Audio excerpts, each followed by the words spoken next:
que cette sortie est d'abord la bienvenue. Au-delà de cette bout de phrase, je pense que c'était un enseignement grandeur nature. Il a fait au nord du pays, alors qu'on savait que le nord du pays était attaqué, était inaccessible. Mais aujourd'hui, il affirme sa position de chef de son équipe et dirigeant de son pays. Il garde la mission, comme il a dit lui-même, il garde la vision. Donc c'est une très bonne déclaration parce que dans une équipe, il y a toujours de ces situations qui arrivent. Nous sommes des humains, donc la gestion de l'équipe. Donc il a profité de cette sortie médiatique pour se réaffirmer en tant que chef. Cela ne veut pas dire que c'est fini, que ses adversaires internes vont disparaître, mais quand même, il a eu le courage d'affirmer sa position de leader et de dire et de rappeler également que au moment où ils prenaient leurs responsabilités en tant que citoyens et militaires de Burkina face à la gangrène terroriste et à l'insécurité, il était devant, il n'était pas caché. C'est aussi un clin d'œil à l'histoire, parce que nous savons ce qui s'est passé dans ce pays où Thomas Sankara et Blaise Compaoré ont fini par se séparer. Et c'est un bon clin d'œil à l'histoire parce que, contrairement à Thomas Sankara, qui disait que lui, il ne fera jamais feu avant et son frère et ami qui s'est révélé son pire ennemi, Blaise Compaoré, lui dit qu'il a toujours répété à plusieurs fois que lui, il ne fera pas comme Thomas Sankara et laisser les gens l'attaquer en premier. Que lui, il est prêt à en découdre avec Ibrahim tout. Traoré, donc. Oui, que Ibrahim Traoré affirme que, contrairement à Thomas Sankara, qui a mis devant l'amitié personnelle qu'il a eue avec Blaise Compaoré, lui dit que il tient en haute estime sa mission à la tête du pays et donc il est prêt à en découdre avec tous ceux qui vont se mettre au travers de son chemin, c'est-à-dire au travers de la révolution populaire et progressiste. Vous savez, il y a eu ce même cas au Ghana, où Raoul Issa a été libéré de prison par 2 fois. Mais après tout, il a eu des soucis avec ceux qu'il avait sortis de la prison. Parce que quand vous allez pour une mission donnée, chemin faisant, bon, on voit qui tient vraiment la mission jusqu'à la fin. Parce que quand l'avancée devient dure, seuls les durs avancent, disait notre feu président Gnassingbé Eyadema. Il y a eu ce cas aussi au Bénin de Mathieu Kérékou. Il y a eu ce cas aussi dans d'autres pays, récemment au Sénégal, où les gens sont venus au pouvoir ensemble, mais il y a des gens qui, pour une raison ou une autre, veulent prendre d'autres voies. Il y a des gens qui vont dire non, Ibrahim Traoré, il faut décélérer un peu, il faut ralentir, il ne faut pas aller trop loin. Donc il y a plusieurs tendances. Donc lui, il affirme le cap, il affirme qu'il est le chef de cette révolution progressiste et populaire. Ils ont obtenu, ils ont réalisé plein de choses. Au-delà de cette affirmation, il a parlé de plein de choses. Justement, mais on s'en tient à cette affirmation pour le moment. Firmin, quelle analyse vous faites? Bon, vous n'avez jamais vu un chef d'État venir devant les caméras dire « je suis le seul capitaine dans un bateau ». Vous n'avez jamais vu un chef d'État comme ça parler comme ça? Vous n'avez jamais vu Faure Gnassingbé, vous n'avez jamais vu Talon dire « moi je suis », et puis devant les caméras, devant tout le monde, « je suis le seul, il n'y a pas de capitaine dans un bateau ». Ça veut dire que vous êtes faible. Ça veut dire que vous êtes faible. Lorsque vous êtes devant les caméras et vous cherchez à réaffirmer votre puissance, tout ce que vous avez comme pouvoir, ça veut dire que vous êtes faible. Ça veut dire que vous êtes faible. Il n'y a ni numéro 1, ni numéro 2, ça veut dire pas de capitaine dans un bateau. Ça veut dire que psychologiquement, vous êtes faible. Vous avez un souci. Et moi, je ne sais pas ceux-là qui ont pris l'image. Donc, ce n'était pas pour rassurer la population? Non, ça n'a rien à voir avec la population. Ni intimider les potentiels opposants? Non, ça veut dire qu'il a peur. Ça veut dire qu'il a des soucis sérieux à l'interne. Ça veut dire qu'il y a beaucoup de choses qui se passent. Il y a beaucoup de choses. Ça veut dire que sur le plan militaire, avec les militaires, ça ne s'entend pas du tout. Ça veut dire que sur le plan politique, même avec les acteurs politiques, les acteurs de la société civile, ça ne s'entend pas du tout. Ça veut dire qu'au niveau du pays, ça ne va pas. Un chef d'État sérieux qui va venir devant les caméras et dire « bon, je suis le seul capitaine », ça veut dire que vous avez des problèmes à la maison. Ça ne se dit jamais. Vous n'avez jamais vu, étonnant Kokodoko, vous n'avez jamais vu un chef d'État venir devant les caméras et dire « je suis le seul capitaine dans un bateau, il n'y a pas de numéro 1, il n'y a pas de numéro 2 ». Ça ne se fait jamais. Mais c'est Mandela qui dit la faiblesse des régimes comme les régimes du Sahel, c'est la peur. Chaque fois, ils ont peur parce qu'ils ont perpétré un coup d'État et ils ont chaque fois peur que le même scénario puisse leur arriver. Et Ibrahim Traoré montre clairement aux yeux du monde qu'il a peur. Ça veut dire qu'il est fragilisé à l'interne. Moi, je ne sais pas, mais même en fait, sur le plan communicationnel même, mais sa posture, la posture dans laquelle il se tient pour pouvoir tenir ce discours, ce n'est pas une bonne posture. Ça veut dire qu'il est noyé. Vous voyez par exemple son fauteuil, ou je ne sais pas comment on peut l'appeler, son fauteuil ou son siège, il est noyé. Donc ce n'est pas une posture rassurante et le discours ne rassure pas non plus. Ça veut dire qu'il a des soucis à l'interne. Ça veut dire n'importe quand, des gens peuvent lui répéter exactement ce qu'il a fait à son prédécesseur. Renaud. C'est fou, mais je me vois obligé d'être d'accord avec Firmin sur ce point, à savoir que c'est ce n'est pas anodin quand un chef se voit obligé de dire « je suis le chef ». C'est Tywin Lannister dans Game of Thrones qui avait cette phrase-là. « Any man who has to say I am the king is no true king ». Quiconque se voit obligé d'affirmer « je suis le roi » n'est pas le roi. Le roi n'a pas à dire qui est le roi, on le sait. Donc je suis un peu inquiet, enfin de loin quand même, mais je suis quand même un peu inquiet par cette sortie parce que la question que je me pose c'est qu'est-ce qui a poussé le chef de la junte burkinabé à devoir affirmer devant tout le monde je suis le capitaine. Il n'y a pas de capitaine dans un bateau. Parce que qui a posé la question et il répond à qui? Depuis quand cette question? Il y a eu des rumeurs. Depuis quand cette question se pose au point où aux dissensions internes. Au point où le chef se sent obligé de rappeler aux gens qu'il est le chef.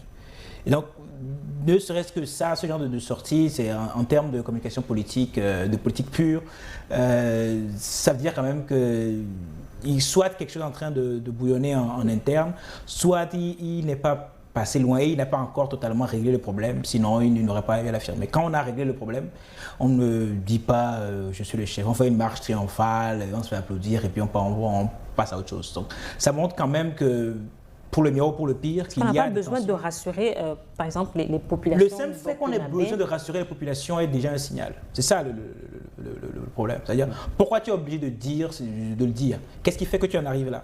Quelle est la situation du moral, soit de la population, soit des troupes, soit de tes généraux, enfin de tes lieutenants, ceux qui sont autour de toi, pour que tu en viennes à devoir l'affirmer? Vous savez, il y a certaines choses, dès que tu es obligé de le dire, c'est que tu ne l'es plus vraiment, quoi. Tu vois, si le chef doit rappeler « je suis le chef », ça veut dire que son autorité ne parle plus pour elle-même, dans une certaine mesure. Et je dis ça sans la moindre animosité vis-à-vis du régime burkinabé ou sans le moindre état particulier, mais de manière factuelle, quand on est obligé de dire « je suis le roi », c'est que ce n'est plus si évident pour certains. Peut-être pour des lieutenants. De vous reconnaître comme roi. Ce qui veut dire qu'en interne, il y a sûrement des tensions suffisamment importantes pour qu'ils soient obligés de faire ce genre de sortie.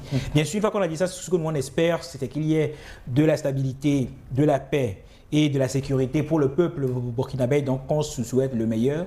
Mais on est obligé de rappeler quand même, ou de se rappeler, que c'est un pays qui, quoi qu'on dise, a une longue tradition de putsch. Même le précédent, l'actuel, est arrivé par un putsch. Et chaque putschiste dit « je suis le libérateur, le messie », etc. etc. Et la seule condition à laquelle tu es libérateur, c'est quand tu gagnes. Mais si tu perds, tu deviens juste un déstabilisateur. C'est ça, l'histoire est écrite par les gagnants, mais il faut gagner d'abord avant de maintenir tout ton narratif. Et donc c'est toujours ça un peu le jeu un peu dangereux, un peu trouble avec les putschs. C'est que c'est vrai qu'un putsch peut amener un libérateur, mais ça ouvre quand même la voie à d'autres formes de déstabilisation. C'est difficile d'avoir une légitimité politique et institutionnelle pour critiquer un putschiste quand on a été un putschiste soi-même. C'est pour ça que, comme disent les Romains, c'est dans arma togae, c'est-à-dire qu'il faut que les armes la cèdent à la toge, c'est-à-dire qu'il faut que le politique prenne le pas sur le militaire. Donc c'est toujours compliqué quand on vient au pouvoir par un putsch. C'est mieux quand on réussit à se légitimer par un vote ou par des mécanismes comme ça. Donc voilà un peu la situation dans laquelle on semble être au Burkina. Alors Renaud, quel est le poids des rumeurs et des absences de certaines figures influentes du régime d'Ibrahim Traoré, des figures de renseignement comme le commandant Oumarou Yabré, sur la stabilité de la transition? C'est essentiel parce que, vous savez, il y a les populations évidemment qui ont un rôle, mais en réalité, ce sont les acteurs clés comme ça, que ce soit le renseignement, la sécurité intérieure, la lutte contre le terrorisme, l'armée pure, ce sont des acteurs qu'on a intérêt à avoir de ton côté. Si tu n'as pas accès au renseignement, ça veut dire que tu es aveugle. Tu ne sais pas ce qui se passe, tu ne sais pas où est tel ou proche de dissidents, qui prépare quoi. Donc, c'est extrêmement vital pour un dirigeant d'avoir un contrôle sur ce genre de nœud-là. Et c'est très dangereux, au contraire, quand il n'y en a pas. Donc, quand on a des rumeurs comme ça qui sont persistantes, au point où même les Nigériens, c'est-à-dire le Vanguard, sortent des papiers là-dessus, que Jeune Afrique, bon, on connaît Jeune Afrique et ses nombreuses entrées qui en parlent, on se rend bien quand même compte qu'à certains niveaux, il y a suffisamment de pression, de volonté de velléité pour que ce genre d'infos fuite dans ces médias-là. Donc ça veut dire quand même qu'en interne, suffisamment de gens, suffisamment puissants ont suffisamment de volonté pour que ce genre de choses diffusent. Après, est-ce que la brèche sera colmatée? Est-ce que la plaie sera cicatrisée par le capitaine et ses fidèles? Bon, l'avenir le dira.